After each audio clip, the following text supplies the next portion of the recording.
அனைவருக்கும் வணக்கம். நான் வந்து திருச்சி ஏர்போர்ட்டுக்கு எதிர்த்தாப்புல அன்பில் மகேஷ்னு ஒரு ஸ்டாண்டு, அன்பில் பொய்யாமலின்னு ஒரு ஸ்டாண்டு, அங்கேருந்து வரோம். நாங்கள் வந்து 20 வருஷமா அந்த ஸ்டாண்டு இயங்கிட்டு இருக்கு. பழைய ஏர்போர்ட்டில் வண்டி ஓட்டிட்டு இருந்தோம்.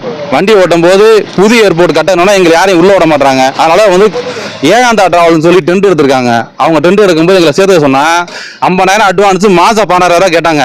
அதை நாங்கள் திருப்பி தர முடியாது அப்படின்னு சொல்லிட்டாங்க. அதனால் நாங்கள் வந்து சேராமல் இருந்துட்டு எங்கள் வாழ்வாதாரத்துக்கு வழி கிடையாது. ஒன்று பழைய நடைமுறை வந்து வண்டியை வந்து கேட்டில் போட்டு ஓட்டவும் ரெடி பண்ண சொல்லுங்கள், உள்ளே போட்டு ஓட்டுறது ரெடி பண்ண சொல்லுங்கள். இல்லை அப்படின்னா எங்களே சேர்த்துக்க சொல்லுங்க. ஆனால் 50,000 அட்வான்ஸ் ஏன் திருப்பி தர மாட்டாங்க? பழைய கான்ட்ராக்ட்லாம் யாராக இருந்தாலும் அட்வான்ஸ் வந்து திருப்பி கொடுத்தாங்க. ஆனால் இவங்க வந்து திருப்பி தர மாட்டாங்க. 50,000 வாங்குறாங்க, மாதம் 12,000 வாங்குறாங்க. அதை திருப்பி கொடுத்தா எங்களை சேர்க்க மாட்டாங்க. நாங்கள் வந்து மொத்தம் இருந்தது 50 பேர். அதில் வந்து 30 பேர் அங்கே எடுத்துக்கிட்டாங்க. அதை அவங்களுக்கு ஜால்ரா அடிக்கிறாங்க எடுத்துக்கிட்டாங்க. ஆனால் நாங்கள் 13 பேர் வந்து வாழ்வாதாரத்துக்கு ரொம்ப கஷ்டப்படுறோம். குடும்பம் நடுத்தல் நிற்கிது. எங்கள் வண்டியில் எல்லாமே கரெக்டாக இருக்குது. எஃப்சிலேருந்து இன்சூரன்ஸ் எல்லாம் கரெக்டாக இருக்குது. ஆனால் உள்ளே வந்து கேஸ் உள்ளவங்க, முறைகேடு உள்ளவங்க தான் எல்லாமே உள்ளே இருக்கிறாங்க. அதனால எங்களை சேர்த்து சொல்லுங்க.